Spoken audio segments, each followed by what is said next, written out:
This is a bit different to my usual videos as I'm going to talk quite a bit in it, and it's an overview of my workbench now that it's finished. I may add something along the line, but for now it's finished. I've done a couple of upgrades since I've last showed these videos. I've done a small upgrade on the tail vise, nothing major, and I'll show you exactly what I've done. And I've also done something on the leg vise, and I also need to upgrade the cross on the leg vise. Haven't done that yet. I'm going to do that in this video, so I'll show you that. It still works great, it's just the cross is actually not quite strong enough, and when you really put force on it, it's bending it slightly, so I'm going to strengthen that. Easy fix. The main issue that's been brought up is the price, and in the title I put cheap. I think it was cheap solid workbench, but I put cheap there, and I think some people thought that was clickbait, and it certainly wasn't, because I still think it's a cheap workbench. I think if you want a solid woodworking workbench, then it's not going to be that cheap. You've got to spend a certain amount of money on it. It's heavy. I think I've showed this in a couple of other videos. It's absolutely solid, so you're going to have to pay a certain amount. The main issue, I think, as well, is the fact that I use plywood, and the comments have been, why would you use plywood, it's so expensive. But here in Australia, pine's expensive and plywood is, so it doesn't make much difference. There really wouldn't be much difference in cost if I made this out of pine or plywood. It might have been a bit cheaper, but really not much at all. There's nothing wrong with making a workbench out of pine. I think that's fantastic. In fact, I think whatever you make your workbench out of, if that suits your needs, and if you're a woodworker and it's heavy and solid and level and flat, then whatever you make it out of doesn't really matter. That's up to you. But the thing to think about, if you use pine, then there's more work involved, because the base is going to need some type of joinery, where this is just basically glued and nailed together, and the joinery it's built up with the layers of plywood, so there's no skill involved with that. It's very easy. That's something to think about as well. And then the top with pine as well. If you made a laminated top, it'd be fantastic, but there's a lot more work involved in that than this. And that's another issue as well. I've had a lot of comments saying that this isn't easy to build. Well, I think it's very easy to build. If you're a woodworker and you need a workbench like this, then you really should be able to rip down some plywood strips, cut them to length, and glue and nail them together. And if you can't do that, which is fine, not everybody's got the same skills, really you don't need a workbench like this, so that's fair enough. Screw some studs together and put one sheet of plywood on top, and that's probably good enough.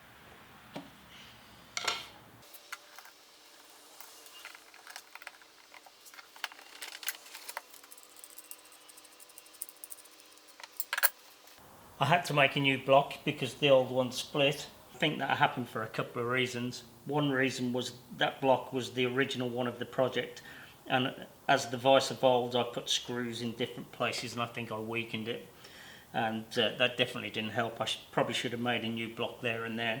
And the other reason is there's an obvious weak point where these grooves are, and that groove is where it's split. So when you think about it, the bottom of the vise there, the bottom of the block, gets held in the vise, and when we put pressure on the front of the vise or into the dog hole there, it wants to lift this top half, and that's where it's split. So to address that, I've put a piece of aluminium on the front and I've epoxied that in place, and that's addressed it, and I'm having no issues at all now. This all happened about 3 or 4 days after I built the vise, so this now has been in use for about 2 months, and I've put heaps of pressure on it. I've used it plenty of times, and I don't believe that's going to go anywhere. I'm very confident that's fixed it.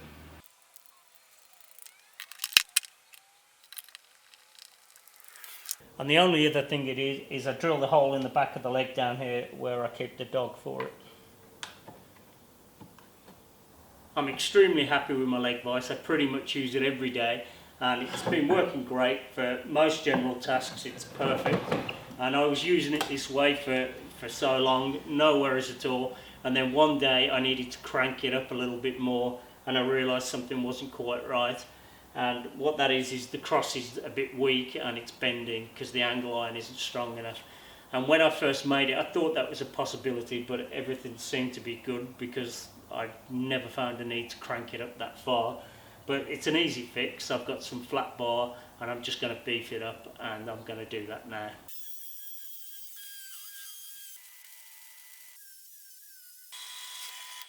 So all I've done is taken a piece of flat bar, and it's 8mm thick, and I've welded it to the inside of the angle iron, and that should really give it some strength now, and I don't think that's going to bend again.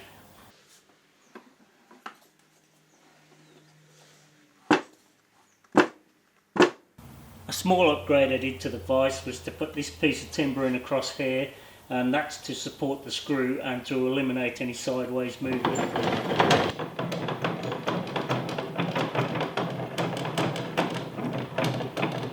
I've had several people ask me about the cost of the workbench, and I'm going to quickly go through that. One thing I wanted to say before I started was you don't need Baltic birch plywood or anything fancy, you just need construction grade plywood.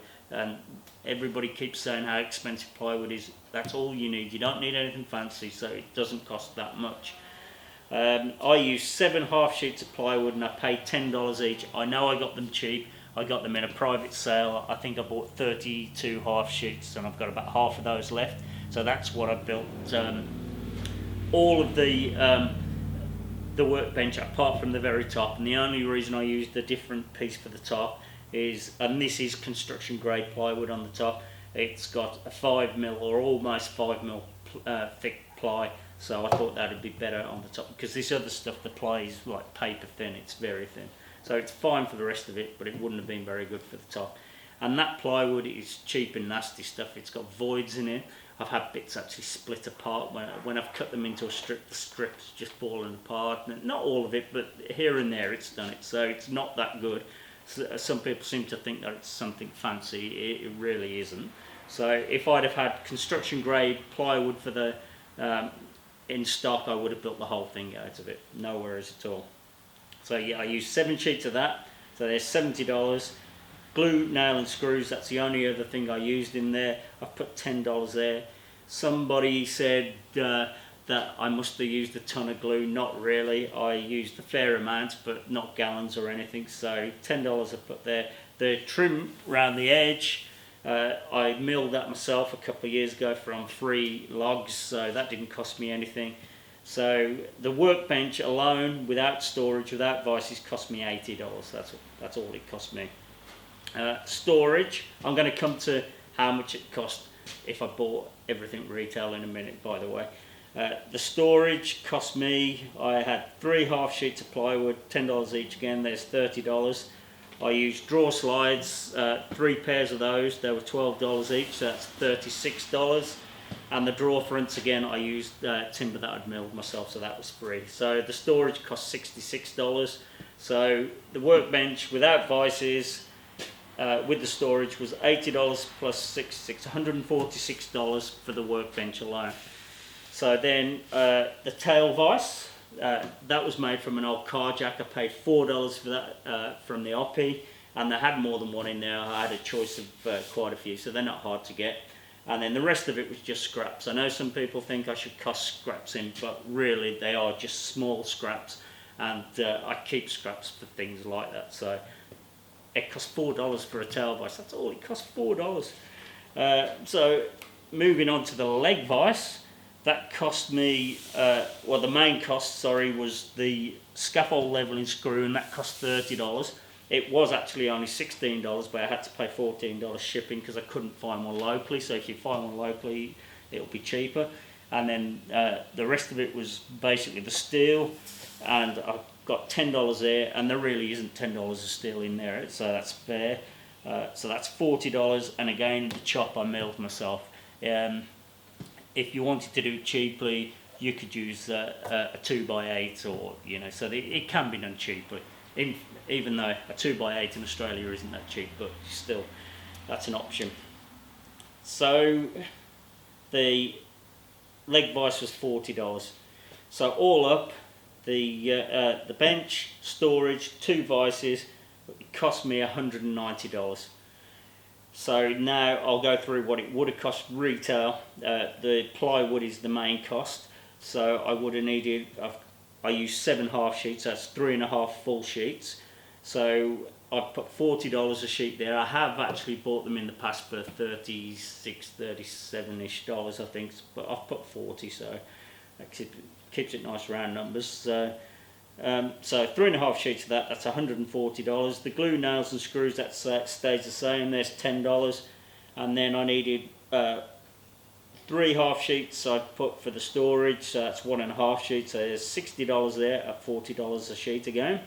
$36 for the slides, that stays the same. Car jack still cost me $4, that's the same.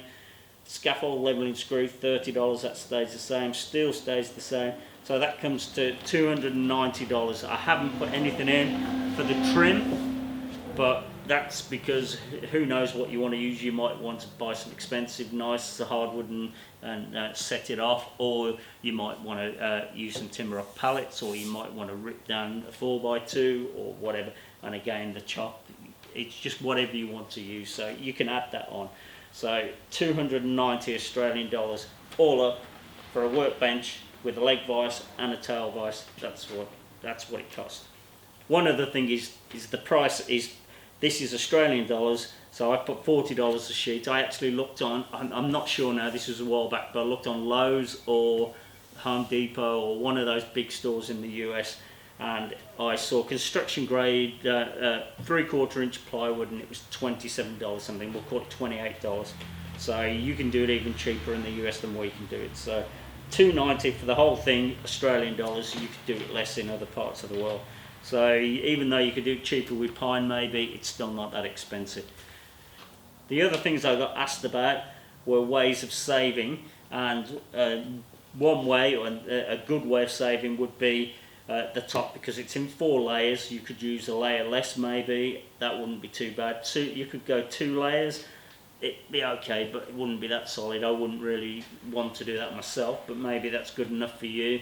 But the layers underneath the top layer could be anything. They could be chipboard, they could be MDF, they could be melamine, whatever you can get your hands on. So they don't have to be nice boards, they can be old. You wouldn't want to use anything that looked, that was in too much of a state.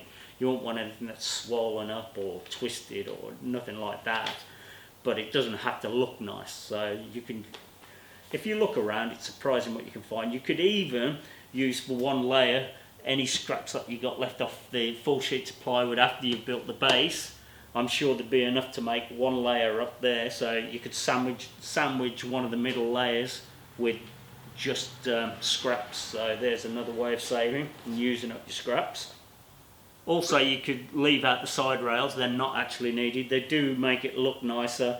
There's a little bit of extra mass there, and they may help in stopping the workbench from racking a little bit, but I think the workbench is pretty solid as it is without that. But so they're not really needed, so you could save a little bit there. And then the only other thing I could say is look out for free boards or cheap boards. Look on Craigslist or Gumtree if you're in Australia, and there's bargains there. There may not be lots of them, but if you see a bargain, then act on it. Don't hang around. If you see one, get out there and go and grab it. Another way of finding some cheap boards or even free boards is go to your local cabinet maker, and they have the cover boards, which are the top and bottom boards when they have their main boards delivered, and they're like a protective layer. And most of the time there's nothing wrong with those boards, and they're quite useful and quite usable for things around the workshop. They're more than likely to give them to you. If not, they wouldn't want much for them. Also, let everybody you know that you want free boards or cheap boards and timber, and they'll look out for you. And it's surprising what will come back. Only last week a mate of mine stopped a piece of plywood going into a skip, and it was a full sheet of plywood, nothing wrong with it, and he saved that for me because he knew I'd take it. Hopefully that wasn't too boring and I didn't ramble too much. I mainly wanted to point out the upgrades on the vices in case anybody wanted to make one, and I thought while I was at it I may as well answer some of the questions I've had in the comments too. So hopefully the next one will be a bit more exciting. So thanks for watching, and hopefully I'll see you on the next one.